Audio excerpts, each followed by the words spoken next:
காலையிலே ரக்ஷுக்கு என்ன கொடுத்தோம், நம்ம 3 பேர் என்ன சாப்பிட்டோன்னு பார்த்துருப்பீங்க. இப்போ மணி 9:30 ஆயிடுச்சு. இப்போ என்னன்னா பழைய சப்பாத்தி இருந்துச்சு, அதான் பண்ணியிருக்கேன். இன்றைக்கி பிறந்தநாள் கல்யாண நாள் கொண்டாடுற எல்லாத்துக்கும் எங்களோட மனமார்ந்த வாழ்த்துக்கள். ஜவாந்த் பவதாரணி விஷ் ஹாப்பி பர்த்டே தாங்க, லைஃப்லாம் ஹாப்பியாக சந்தோஷமாக இருக்கணும்.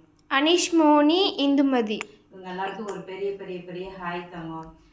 சண்டே ஸ்பெஷல் நம்ம வீட்டில் எதுவும் நான்வெஜ் அந்த மாதிரி எதுவும் இல்லை. நாளைக்கு தான் ஏதாவது எடுத்து செய்கிற ஐடியாவில் இருக்கேன்.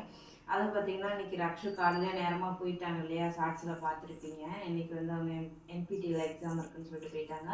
காந்திபுரத்துலேருந்து பஸ் மாதிரி அந்த காலேஜுக்கு போயிட்டுருக்காங்க. ஸோ நான் கொண்டு போய் பஸ் மட்டும் வச்சுட்டு வந்துட்டு, எனக்கு ஸ்டொமக் பெயின்றதுனால என்னால் போக முடியல. நான் ஆளை பார்க்கும் போது உங்களுக்கு தெரியும். ஸோ இன்றைக்கி என்ன பண்ணியிருக்கேன் அப்படின்னா, வாங்க, ஒரு 3 சப்பாத்தி இருந்துச்சு. அப்படியே சப்பாத்தி உப்புமாவாக செஞ்சுட்டேன். வெங்காயம் பச்சை மிளகாய் வெட்டி போட்டு சப்பாத்தி உப்புமாவாக காலையில் செஞ்சுட்டேன். இது தயிர் உர ஊற்றிருக்கேன். இது ரக்ஸுக்கு சாப்பாடு வைக்கும் போதே நமக்கும் சேர்த்து வெள்ளை சாப்பாடு டாகி பையனுக்கு எல்லாத்துக்கும் சேர்த்து வச்சுட்டோம். இதுதான் இன்றைக்கி நம்ம வீட்டு ஸ்பெஷல், சண்டே ஸ்பெஷல். ஸோ இந்த மாதிரி சப்பாத்தி உப்புமா எத்தனை பேர் சாப்பிட்டீங்கன்னு கமெண்ட் பண்ணுங்கள். Tata by.